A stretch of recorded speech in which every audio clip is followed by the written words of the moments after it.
I was just curious for you, Todd, if you want to give a bit of an introduction to what I'm a Virgo is and how you got involved in it. Well, I'm a Virgo is Boots Riley's second film. His first film came out in 2018 called Sorry to Bother You, which was a quirky, low budget, critical hit of that year. It was really critically acclaimed and everybody loved it, but it was small and it was weird and it was satirical and it kind of lived in a world of its own. And I'm a Virgo isn't a sequel to it, but it feels like it's in the same world. It feels related to. And I think Boots kind of frames it in a way like he's making an album. Like this is a different song of the same album. So in this particular case, Boots, if the audience doesn't know him, he's a Bay Area activist and rap artist and or hip hop artist and filmmaker. He is very present in labor movements and sticking up for the people who don't have a voice and so forth. So his films reflect that, and I'm a Virgo is no different.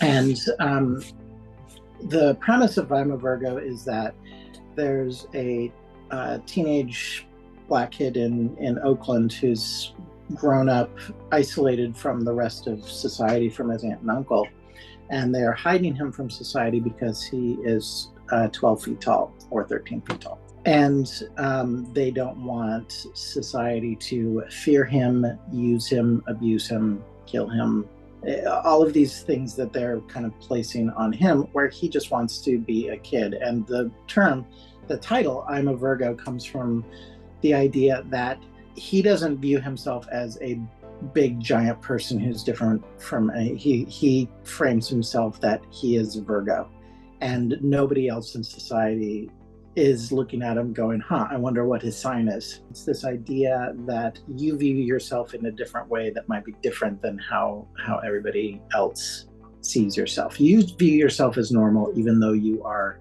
not necessarily normal in everybody else's eyes. This project then delves into a lot of satire, social commentary about how he is adapting to his particular environment and how that mirrors, other disenfranchised people living in that society, how they are outside of the rules of the quote unquote rules of normal society. And Boots said that in the pitch of it, when I was brought on, it was basically, I want to do all of this in camera and forced perspective. I don't want any digital doubles. I don't want any CG or as little CG as possible. And as far as green screens go, he's not totally against that, but he wants to not have it if we can help it. So most of the forced perspective stuff is actually in camera without additional compositing and so forth. There's cleanup. There's digital cleanup involved in almost everything. That's that. And then I brought in Scott because I felt like this was too much. So I need somebody else. Yeah, so Todd called me up and had this possible job. So we got together, met on a boat. Todd was living on a boat at that point. And he described the show, what was going on with it, and we looked at some shots from Darby O'Gill and the Little People and Honey, I Shrunk the Kids, and talked about kind of what we were looking at. I think I may have even read some little bits from the script, and I pretty much said, well, this is terrifying, but I'd love to do it. And Todd said that's the right answer. Todd and I had worked together. We met back in the 90s in Venice Beach, both in production work. So we've known each other for a very long time and worked together on an awful lot of stuff. So I come at it from a very technical side.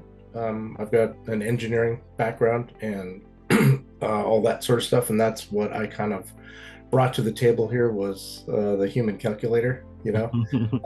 As much of a Luddite as I am, be able to operate all this stuff in real time, right on set.